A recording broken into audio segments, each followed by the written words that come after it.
নমস্কার, সবাই কেমন আছো? আশা করি ভালো আছো। আমরাও খুব ভালো আছি ভগবানের আশীর্বাদে। তো দেখো, মোবাইল ঘাঁটতে ঘাঁটতেই দেখছি এই ভিডিওটা থেকে গিয়েছে।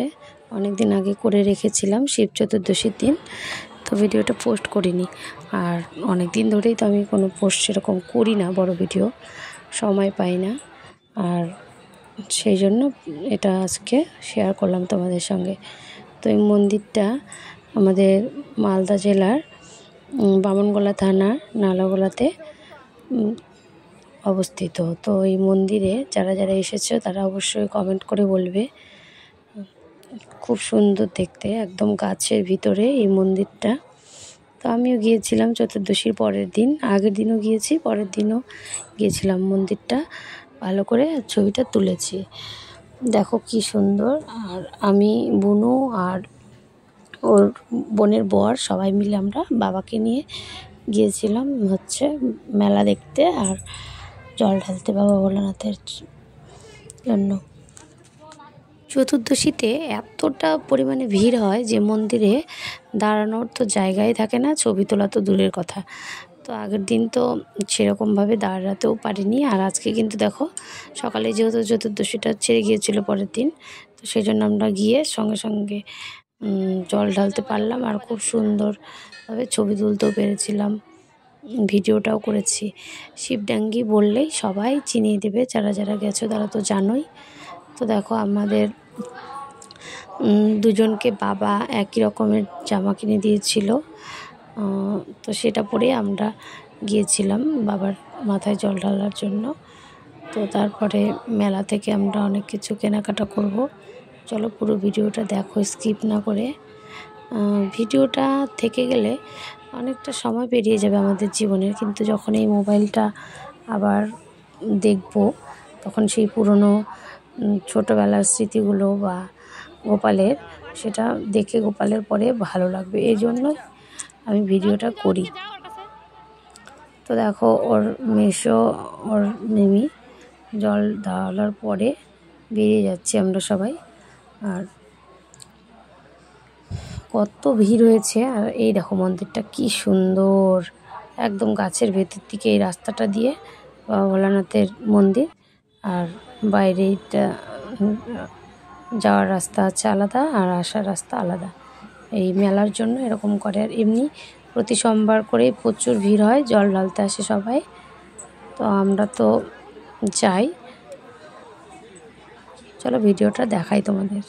ছোট ছোট দ্বীপ মোরা আলো হয়ে জ্বলবো, মালা হয়ে দেশ মায়ের চরণে লুটাইবো, চরণে লুটাইবো।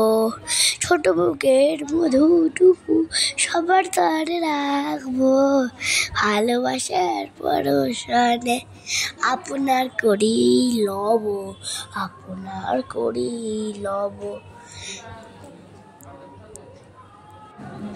ছোট ছোট মোরা আলো হয়ে জ্বলবো, মালা হয়ে দেশ মায়ের চরণে লুটাইবো, চরণে লুটাইবো। আসবে পথে পাগল হাওয়া, আসবে পথে ঝড়ো আদি, দুঃখ ভুলানিয়া মন্ত্রে চলিব নিরবধি, চলিব নিরবধি। ছোট বুকের মধুটুকু সবার তরে রাখবো, ভালোবাসার পরশনে আপনার করি লব, আপনার করি লব। পথের মাঝে কাটা বনে বাধা নাই মানবো, রক্ত রেখায় রাঙা পায়ে রক্ষ পথে চলবো, রক্ষ পথে চলবো। ছোট ছোট দ্বীপ মোরা আলো হয়ে জ্বলবো, মালা হয়ে দেশ মায়ের চরণে লুটাইবো, চরণে লুটাইবো। মাতৃভূমির আশিস নবী ধূপের মতো জ্বলবো। নমস্কার। আমাদের ভীষণ আনন্দ লাগলো। আর গোপাল তো আরও টিকিট কাটতে চাইছিল, আমি বলছি না বাবা, আর কিছু করতে হবে না। অবশেষে দেখো, কানের দোকানে তো আমাদের আসতেই হবে, মেয়েদের সাজার জিনিস মানেই কানের দিকে নজর যাবেই, হাজার জিনিস কিনলেও। তারপরে আমরা টিকিট কিনে পুরস্কার নিয়ে তারপরে চলে এলাম খাওয়া দাওয়ার দিকে। আমার আর বুনুর তো নিরামিষ ছিল, আর গোপাল কিন্তু নিরামিষ নেই, গোপাল কিন্তু খাবে, সেজন্য ও হচ্ছে মোগলাই খাবে। অর্ডার করে দিলাম সঙ্গে সঙ্গে, আমরা বসেছিলাম, সোনা কিন্তু এবার খেয়ে নেবে। ওর খাওয়া হয়ে গেলে আমরা হচ্ছে, বাচ্চা মানুষ তো মেলাতে গিয়ে না খেলে তো আসবেই না ও কিন্তু, আর আমরা সেই জন্য ওকে জোরও করলাম না, ওকে খাইয়ে দিলাম। তারপরে বুনু তো ফুচকা খাবে না, ওর তো অসুবিধা আছে, সেই জন্য আমি কিন্তু ফুচকা কিনে নিলাম। মেলা মানেই আমার কাছে ফুচকা, আর আমি ফুচকা খেতে খুব ভালোবাসি। আর ফুচকা তেঁতুল জল দিয়ে ফটাফট খেয়ে নিলাম কয়েকটা। খাওয়া দাওয়ার পরে বাবা কিন্তু চলে গিয়েছে গোপাল সোনাকে আনার জন্য, কেননা বাইক আর অটো টোটো কিছুই চলছিল না ওই রাস্তাতে, বন্ধ থাকে, সেই জন্য গোপালকে আনার জন্য সাইকেল নিয়ে চলে গিয়েছিল। বাবার ব্যাগে বাবার সাইকেলে আমরা সব কিছু দিয়ে দিলাম, দিয়ে আমরা চলে এলাম। মেলাটা দেখে পুরো রাস্তাটা লাইট ছিল, কোনো অসুবিধা হয়নি আমাদের আসতে।